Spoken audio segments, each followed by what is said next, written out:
As most states in our viewing area debate whether or not to legalize recreational marijuana, Andrew reports on how legalization in Massachusetts is impacting the first East Coast city where sales were actually legalized. I'm talking about Northampton in Massachusetts.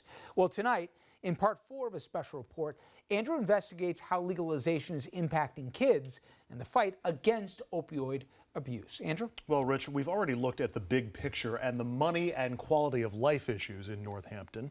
Tonight we examine 2 of the biggest concerns about legalization. Will kids be able to get their hands on the stuff, putting their development at risk? And the open question, whether marijuana will hurt or help opioid addiction rates. When Northampton legalized adult use recreational marijuana, I didn't think it would be much different. I had very specific concerns about impaired operators over time and also youth use.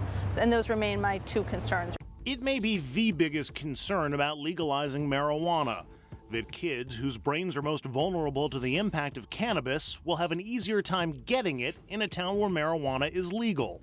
And it's not just the police chief who's worried. Any community that has had marijuana legalized, it ends up in the hands of youth. That's why TRISH Armstrong, who teaches health at Northampton High School, opposed legalization and still does. These kids are smart and savvy, and I think they have been following the politics of the town. They're definitely aware that it's legal. They're definitely aware that there's a dispensary in town. Has it led, in your opinion, to a change in their view of cannabis? Yeah, there's an uptick. NEDA, or New England Treatment Access, the sole dispensary in Northampton, Massachusetts right now, does what it can to stop youths from buying.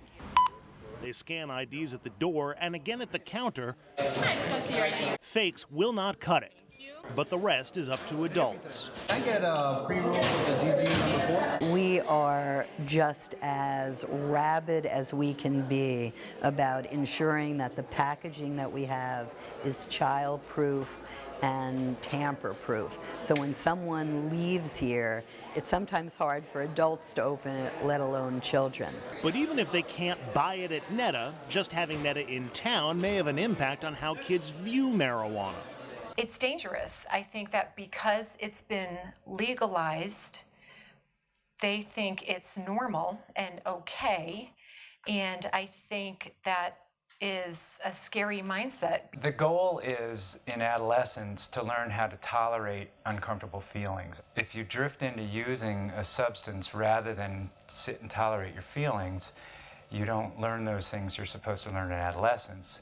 You then rely on other things, mood altering generally, to get you through. Kip Armstrong, who's married to Trish, is convinced that marijuana is in fact a gateway drug.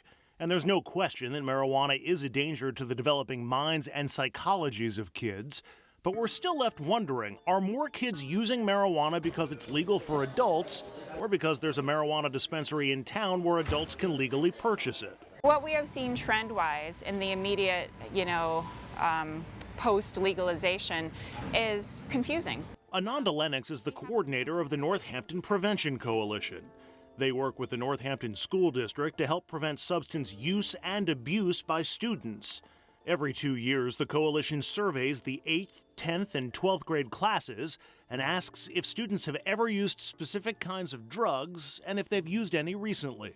They asked in 2015 and 2017 when only medical marijuana was legal, and they asked again this year.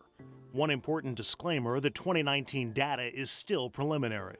2017 data showed a majority of seniors were smoking marijuana. Lifetime use was really high, and past 30-day use was really high, like over 50%. That was 2017. The 2019 data from seniors was surprising. So that dropped down about 10%, 10 points, which is good. But the trend among 8th graders was far more worrisome. The rate of 8th graders reporting past 30-day use and lifetime use of marijuana doubled, which is very concerning. And it's still a small percentage, but this is something we haven't seen that drastic of a jump with any other substance. We should note the surveys are taken by less than 200 students in each class, so a small change can have a big impact. And just a few students who think or report differently than their peers can skew the results. Also, students may be more willing to reveal usage given legalization and the current climate on marijuana. And even though those numbers correlate with legalization, we can't know if the changes are because of legalization.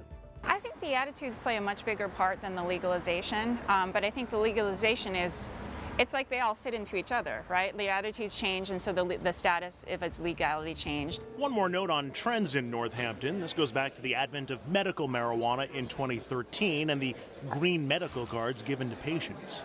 People who had the green card are starting to show up looking for some support and thoughts about how to get off of using it. People don't want to stop using marijuana. They want to find a way to keep it in their life but control it. And he thinks the same might happen with recreational users in the years to come. The other main use and abuse concern is about opioids. Central and western Massachusetts, like so many communities, has been hit hard by the epidemic.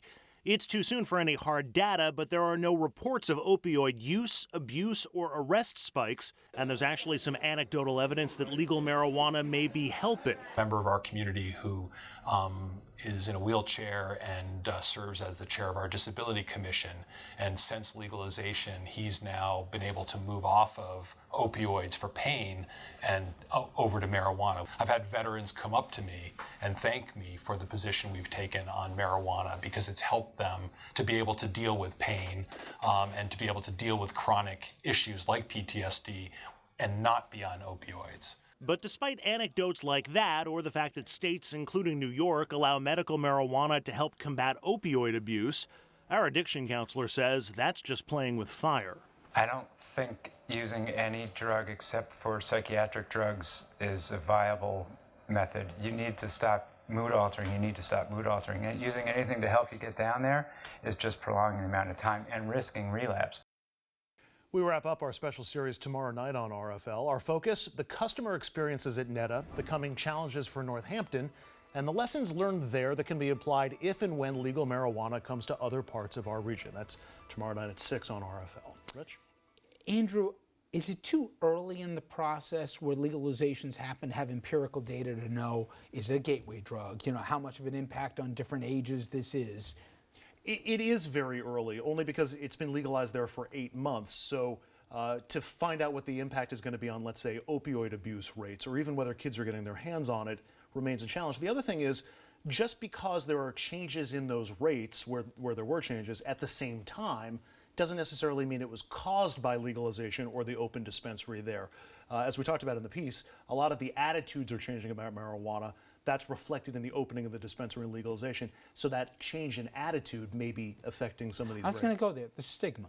You know, we always knew, we grew up with what weed and the stigma attached. If it's now legal and parents are using it, does it still carry the same concerns, especially for younger people? Well, the educators I spoke with said no, it probably reduces the stigma, at least for kids. Interestingly enough, the stigma still remains for adults. There were, for the number of people that I talked to who had been in the dispensary, there were 3 or 4 for every one who wouldn't talk to us because they didn't want to be identified as being in the dispensary or being a cannabis user. So the stigma certainly continues. Interesting. And again, as Andrew said, we're going to have much more on that tomorrow night. All right, coming up next, will Congress finally do something meaningful when it comes to guns when they return from the recess next month? Well, we'll be joining from an important official at the Brady campaign who's going to talk to us over the break to discuss not only what she expects what will happen, but also what she wants to see get done in D.C.